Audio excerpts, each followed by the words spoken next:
Graça e paz, meus amados irmãos, mais uma vez reunidos, agora para o nosso pequeno grupo das quartas-feiras. Louvamos ao Senhor, porque Ele tem nos concedido a tecnologia e podemos achegar até os amados irmãos com a palavra de ânimo, vigor, coragem e esperança da parte do nosso Deus. Mas também rogamos ao Senhor que Ele abrevie esses dias e que nós possamos não só desfrutar do entendimento, do conhecimento da palavra do Senhor, mas também desfrutarmos da comunhão um dos outros.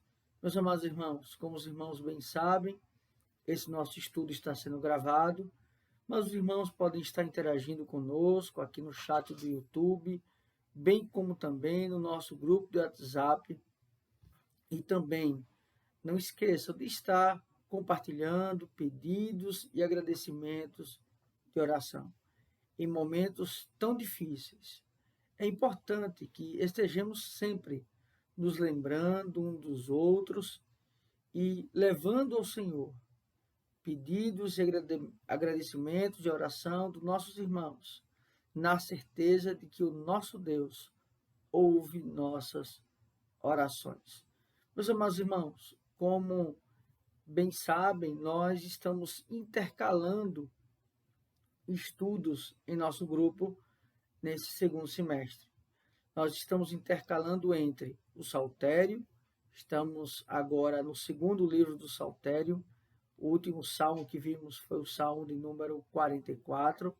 Nós também estamos intercalando com a carta do apóstolo Paulo aos Efésios e também, e para hoje, com o livro do profeta Oséias. Tem sido momentos preciosos, momentos que o Senhor tem nos ensinado bastante através da sua palavra.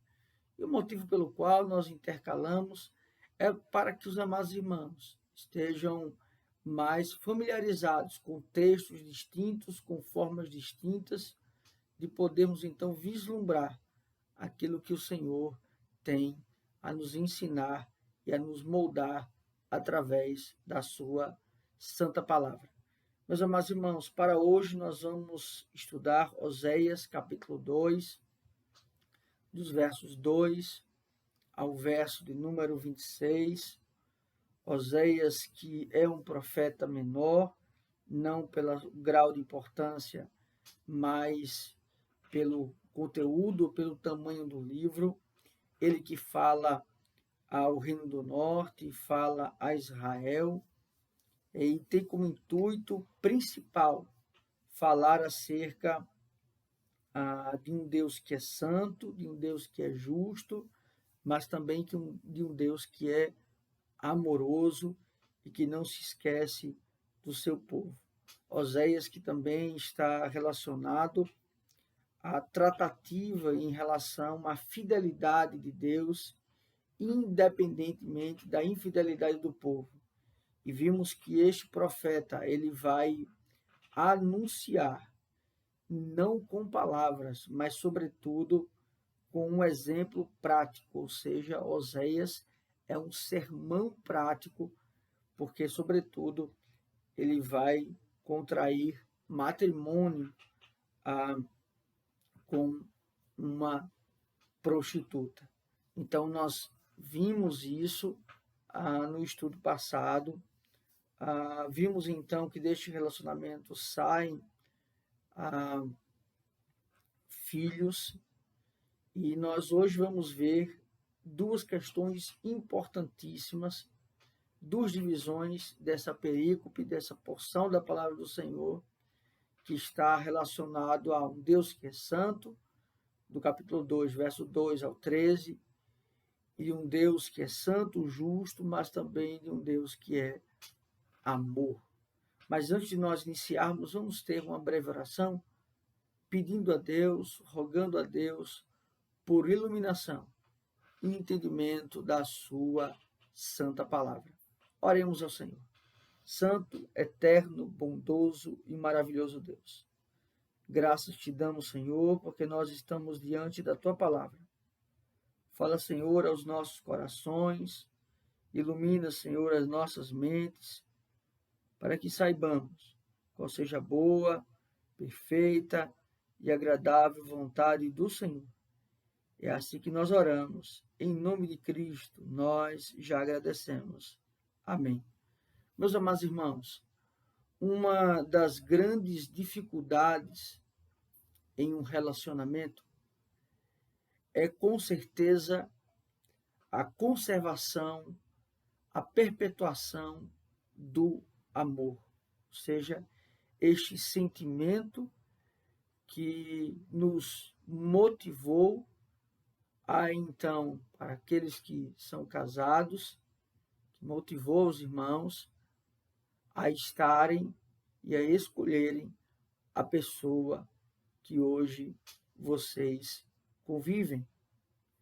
E certamente o amor, ele é nutrido pelas virtudes, ele é nutrido pelo dia a dia, ele então se torna a partir do momento em que a convivência e que a cada dia vai sendo regado, vai sendo então lapidado.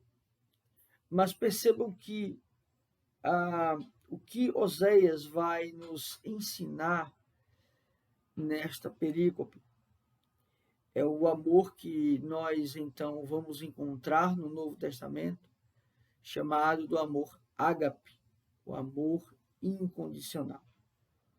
Ou seja, nós não amamos por causa de, mas amamos apesar de. E esta faz toda a diferença em uma relação. Ou seja, a minha atitude em cuidar de alguém, em me preocupar com alguém, em zelar por alguém, em fazer muitas coisas por alguém, não é pelo que ela é ou pelo que ela faz, mas é apesar de quem ela é e apesar do que ela faz. Então perceba que este amor incondicional, ele é justamente o amor de Cristo para com a igreja.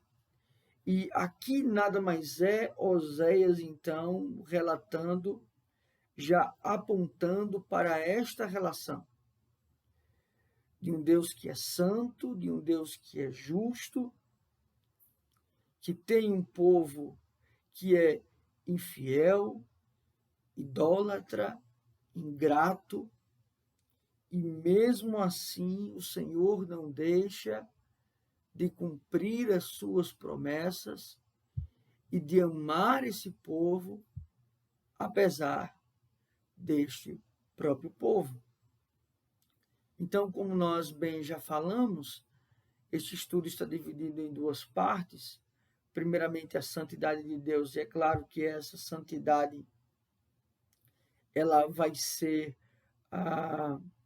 refletida no ato de justiça de Deus, e ao mesmo tempo este ato de justiça de Deus, que reflete a santidade do Senhor, ela não anula a aliança firmada por Deus.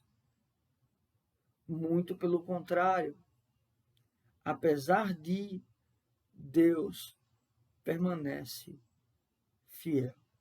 Como nós bem fazemos, vamos analisar verso a verso e ponderando aquilo que o texto tem a nos ensinar esta noite.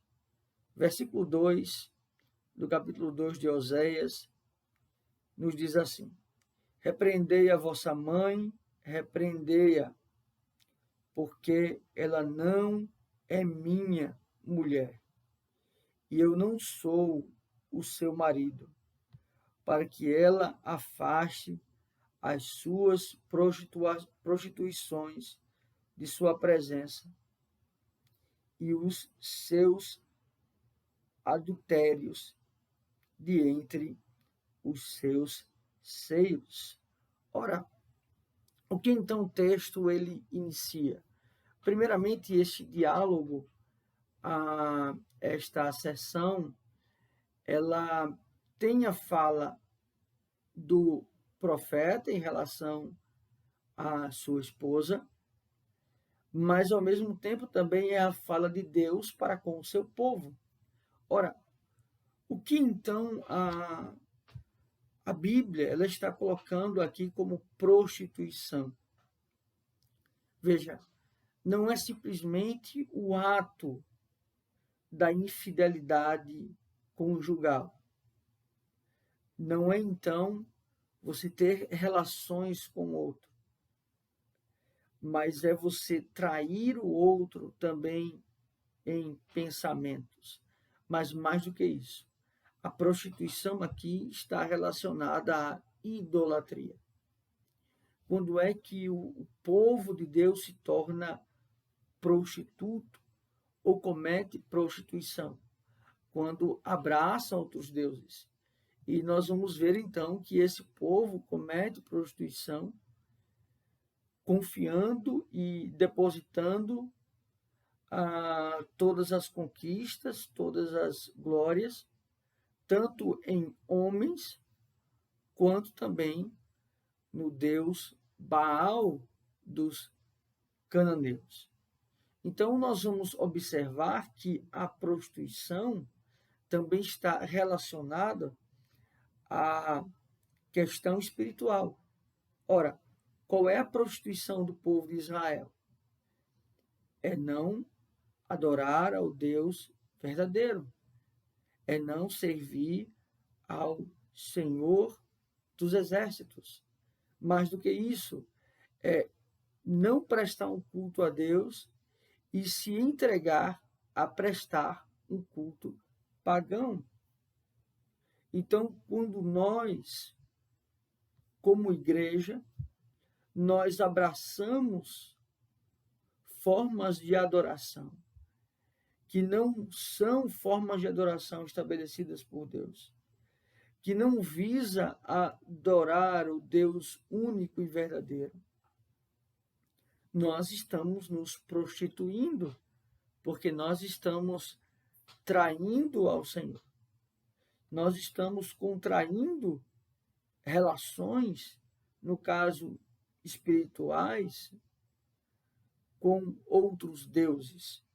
E entenda outros deuses como não existência, não que existam outros deuses, mas outros deuses com relação a ser concebido um Deus, mesmo que inexistente, mas que toma o lugar do Deus vivo e verdadeiro.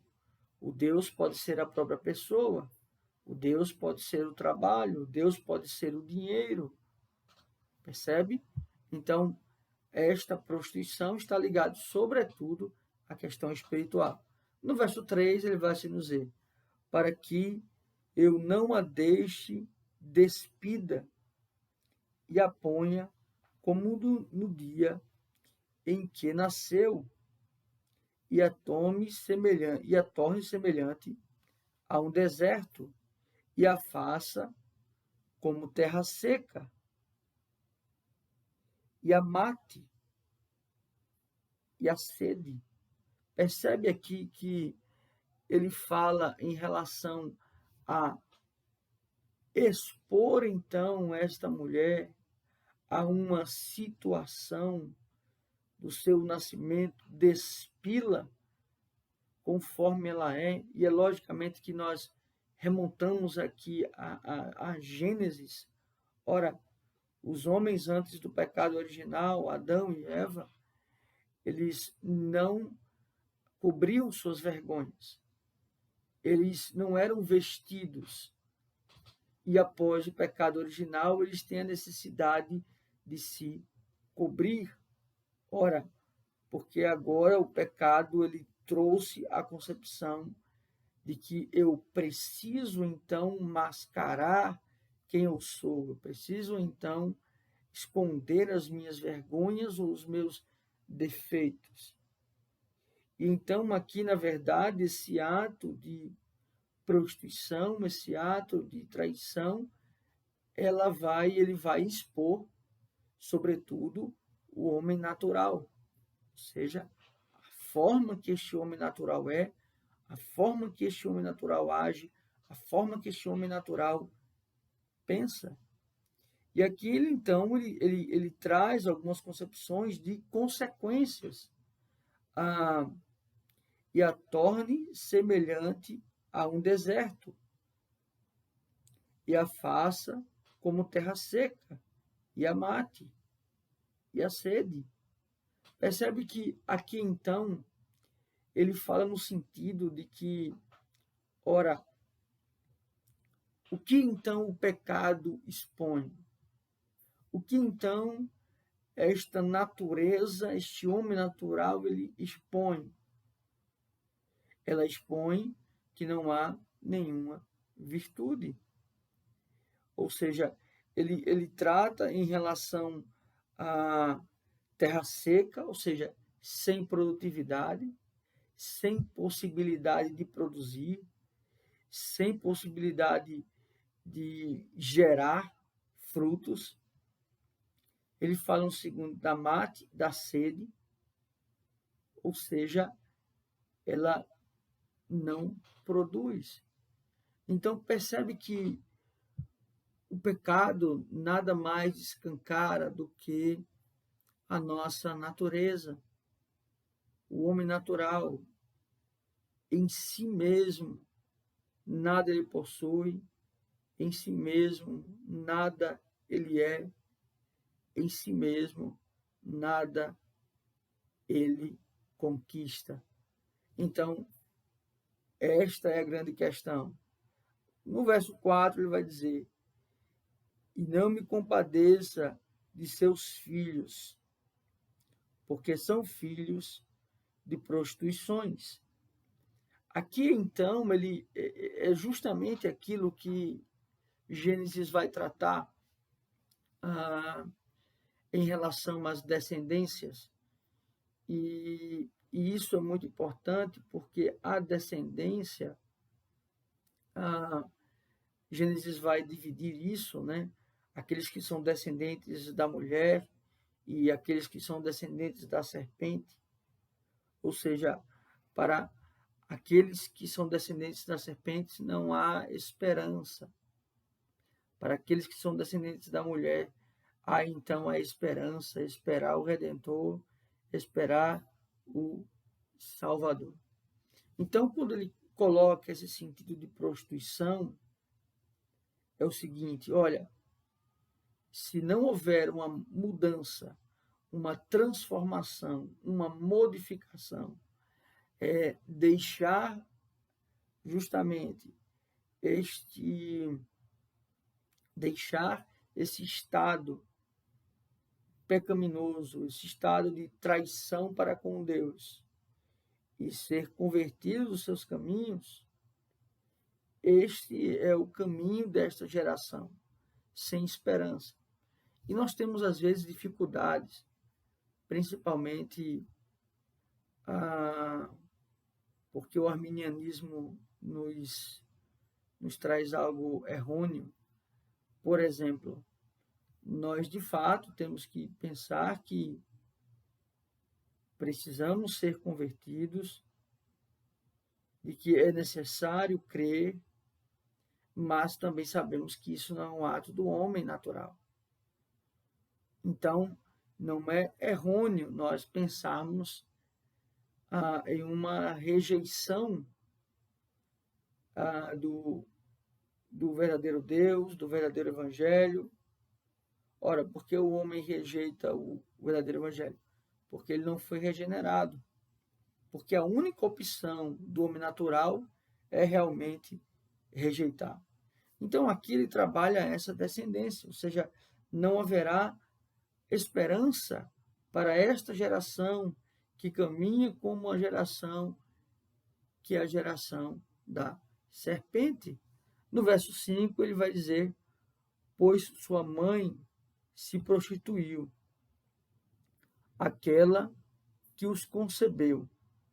ouve-se torpemente, porque disse: irei atrás de meus amantes, que me dão o meu pão e a minha água, a minha lã e o meu linho, o meu óleo e as minhas bebidas.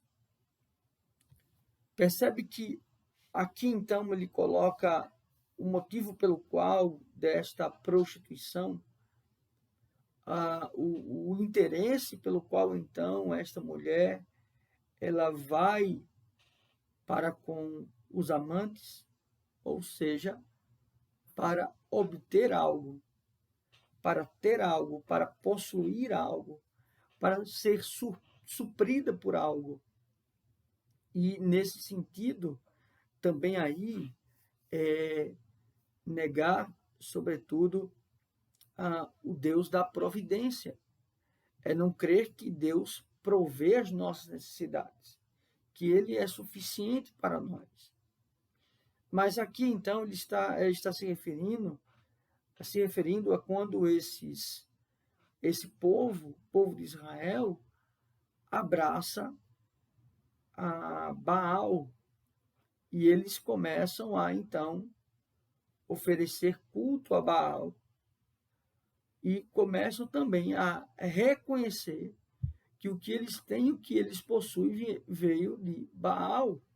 E esta prostituição também tem a ver com a forma litúrgica, como então era composto estes cultos. Ou seja, o culto também é recheado de promiscuidade, ou seja, tanto homens quanto mulheres, enfim, rituais pagãos e rituais pecaminosos. Percebe? Então, ele fala dessa necessidade. Então, perceba o que é o pecado. Faz um povo que outrora adorou a Deus, que outrora serviu ao Senhor, mas que se esqueceu de tudo quanto Deus fez, de tudo quanto Deus proveu em suas vidas. Então, aqui ele trabalha este conceito. No verso número 6, ele vai dizer: portanto, eis que cercarei o seu caminho com espinhos e levantarei um muro contra ela, para que ela não ache as suas veredas. Ora, aqui então nos parece uma situação semelhante ao que ocorreu no Éden, Gênesis capítulo 3, verso 20, onde o Senhor não permite que Adão e Eva comam do fruto da árvore da vida. E este ato não é um ato vingativo do Senhor. Não é um ato que o Senhor, então, está se vingando do seu povo. Não. Muito pelo contrário. Ele está desejando a redenção. Então, este povo, ele, naquele exato momento, ele não pode ser, digamos assim, beneficiado pelas bênçãos do Senhor. Porque eles precisam ser expulsos da presença do Senhor. Ou seja, não encontrar o reto caminho. Percebe que então é Deus determinando que o homem não vai ter acesso à sua presença? É justamente o Deus, o rei, com o cedro na mão e dizendo quem entra ou não na sua presença. Quem então vai conhecer das suas verdades, quem então vai estar diante dele. No verso número 7, ele vai dizer assim: ele irá em seguimento, ela irá em seguimento dos seus amantes, porém não os alcançará. buscá-los-á, sem contudo os achar. Então dirá: irei e tornarei para o meu primeiro marido, porque melhor me ia então do que agora. Percebe que então aqui nós temos uma situação de que ela vai ser conduzida, não só não está na presença do Senhor, mas também de não ter a possibilidade de buscar escape, inclusive no pecado, inclusive na prostituição, inclusive na promiscuidade. Percebe que esse Deus que é santo, que é justo, que nos disciplina, isso na verdade é um ato de amor. Deus não deixou com que ela então buscasse refúgio nos seus amantes ou na prostituição, e na verdade aqui falando do povo de Deus. Deus então, ele não deixa que o povo tenha acesso ao paganismo, aos ídolos, a esses falsos deuses. E o povo então começa a refletir e começa a pensar: ora, onde eu de fato era mais feliz? E aí se vem a memória. Eu era mais feliz com o Senhor, eu era mais feliz, no caso da mulher, com o meu primeiro marido, e eu vou voltar para ele, porque eu estava melhor nesta situação do que agora. É assim que Lucas trabalha a parábola, então, do filho pródigo. Ou seja, o filho reconhece, inclusive, que os próprios empregados do seu pai estavam em melhor situação do que ele se encontrava. E ele retorna ao pai. Mas você percebe que este retorno não foi um ato natural. Deus precisou, então, agir para que esta consciência viesse à tona.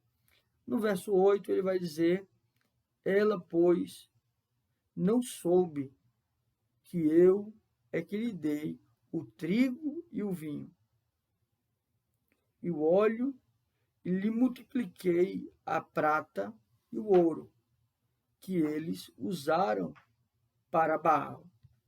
Percebe que, então, aqui, o que é interessante é que ele fala deste contexto, provavelmente um período dos juízes, onde então é levado utensílios de Israel, e o próprio Deus é que permite com que este povo discipline o seu povo, e tudo que eles admiram, o ouro, a prata, o óleo, todos esses utensílios para um culto pagão, na verdade, eles são frutos da mão do próprio Deus. Percebe a reflexão que então é colocada? Verso 9: portanto, tornarei-me-ei e reterei o seu tempo, o meu trigo e o meu vinho, e arrebatarei a minha lã e o meu linho, que lhe deviam cobrir a nudez. O que então o Senhor, por sua santidade, refletido na sua justiça, ele faz? Ele faz com que então eles não possuam mais estas coisas, inclusive vindas dos próprios amantes, porque os próprios amantes nutriam esta mulher com as suas necessidades. Mas o Senhor agora não vai permitir que essas necessidades sejam mais supridas. Ou seja, é a mão do Senhor pesando sobre esta mulher, no sentido do seu povo ou da sua igreja. Deus muitas vezes pesa a mão. Por quê, meus amados irmãos? Porque muitas vezes achamos que o nosso emprego, que o nosso carro na garagem, que a nossa casa, que os filhos estarem em uma boa escola, isto foi fruto dos nossos méritos, do nosso esforço, do nosso trabalho.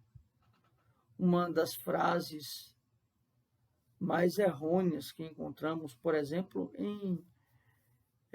no meio de empresas comerciais, ela nos dizer: nada supera o trabalho.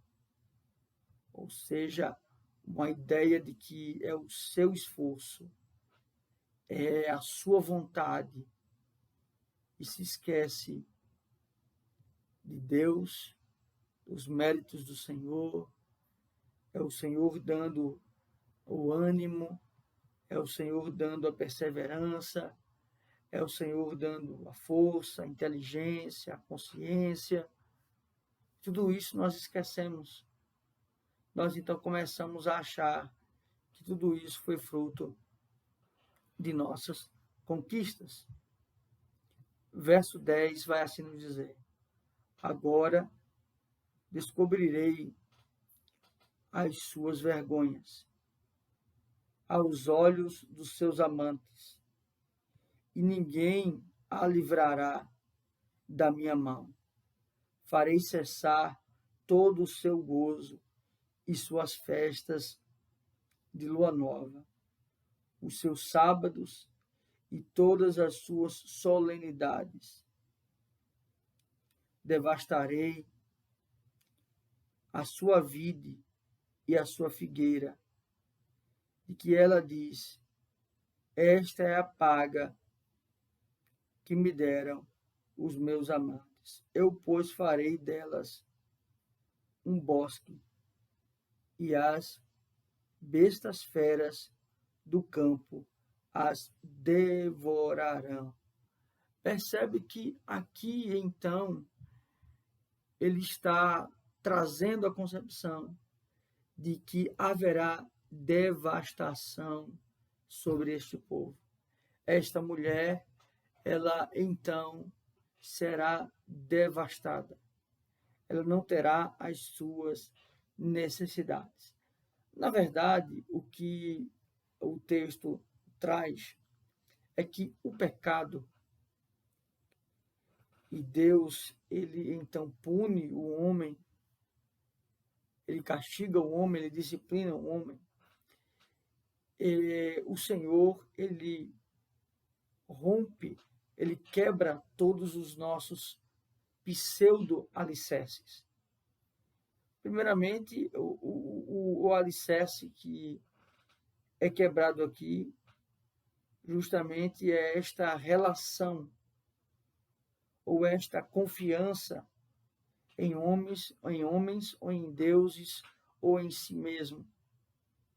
Uma outra concepção é que algo que também nos faz ser iludidos, que não só é a confiança em falsos deuses, em falsas doutrinas, em homens ou em si mesmo, é a ilusão da felicidade, ou da felicidade momentânea, é a ilusão do prazer, que é efêmero, que é passageiro. Até isso, então, é tirado, porque, meus amados irmãos, quando, por exemplo, há uma traição conjugal, o prazer é momentâneo, a alegria é momentânea.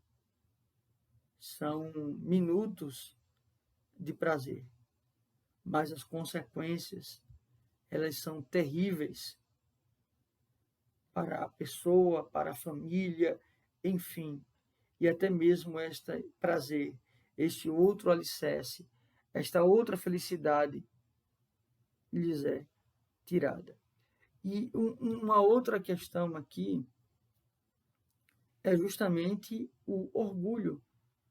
Ele fala aqui da vide, né, desse vinhedo, ou seja, da produção, daquilo que sustentava o povo, pois o Senhor mandará as bestas feras do campo e as devorarão. Percebe que, então, todos os alicerces de confiança são, então, destruídos. Ou seja, a confiança em si mesmo, o prazer ou a felicidade, e de onde se retira o sustento ou o orgulho.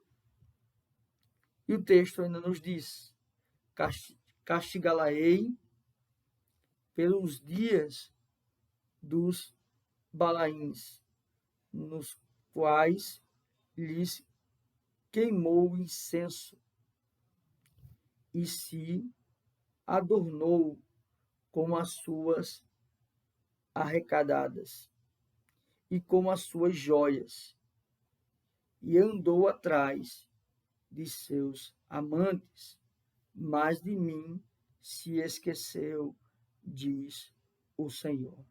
Mas de mim se esqueceu, diz o Senhor. Ou seja, ele aqui traz o motivo pelo qual ele está arrazoando com esta mulher, e aí, na verdade, com o próprio povo. Eu os castigá-lo-ei, ou castigá-la-ei, pelos dias dos Balaíns, ou seja, pelos dias de adoração a esses deuses. Percebe que o que nós temos aqui de concepção, e eu prefiro nós encerrarmos nesse primeiro bloco, até o verso 13, para que nós possamos com mais calma ver então acerca do amor de Deus. Mas o que nós podemos concluir deste Deus que é santo, deste Deus que é justo? O Senhor, ele não divide sua glória com nada nem com ninguém. Na adoração ao Senhor, no relacionamento para com o Senhor, nem se acrescenta, nem se retira absolutamente nada. Deus não divide a sua glória. É Deus e o meu mérito, por exemplo. É Jesus e Maria, por exemplo. Deus não divide a sua glória com ninguém. Só a Ele a honra, a glória e o louvor. Meus amados irmãos, que Deus assim os abençoe. Deus os faça cada vez mais pensar e refletir, sempre, a cada dia, lembrando das bênçãos do Senhor, das misericórdias do Senhor. Esse texto nos ensina que constantemente nós devemos ter um coração quebrantado, um coração humilde, uma vida dedicada, santificada ao Senhor. Acima de tudo, que nós devemos ser gratos a Deus. A vida tenta muitas vezes, este mundo caído tenta muitas vezes que esta gratidão, que este reconhecimento, ele seja ou para si mesmo, ou para outras pessoas, ou para falsos deuses. Que o Senhor tenha misericórdia de nós. Conserve o nosso coração, para que sempre reconheçamos Deus como um único, digno de ser adorado. Que Deus assim nos abençoe. Vamos orar encerrando esse momento. Pai, muito obrigado, Senhor, pela Tua palavra. Obrigado pelo privilégio que temos de ouvir a Tua voz. Ó Deus, que lições preciosas podemos extrair desse texto. Obrigado, Senhor, porque o Senhor fala aos nossos corações e, apesar de nós, o Senhor nos ama. Ó Deus, nos faça lembrar a cada dia as tuas misericórdias, da tua graça, do teu amor. Não permita, Senhor, que o nosso coração seja tomado de orgulho, de vaidade, que outros ídolos, que ídolos não venham ocupar o nosso coração, mas que nós tenhamos o Senhor como o nosso Deus, o único e suficiente Salvador. Ó Deus, não nos faça cair em falsos ensinos, falsas doutrinas, sermos enlaçados, enredados por filosofias vãs, por prazeres momentâneos desse mundo. Conserva, Senhor, o nosso coração. Nutre, Senhor, a nossa fé. Firma os nossos passos. É assim que nós oramos. Em nome de Cristo, nós já agradecemos. Amém. Que Deus assim os abençoe, meus amados irmãos.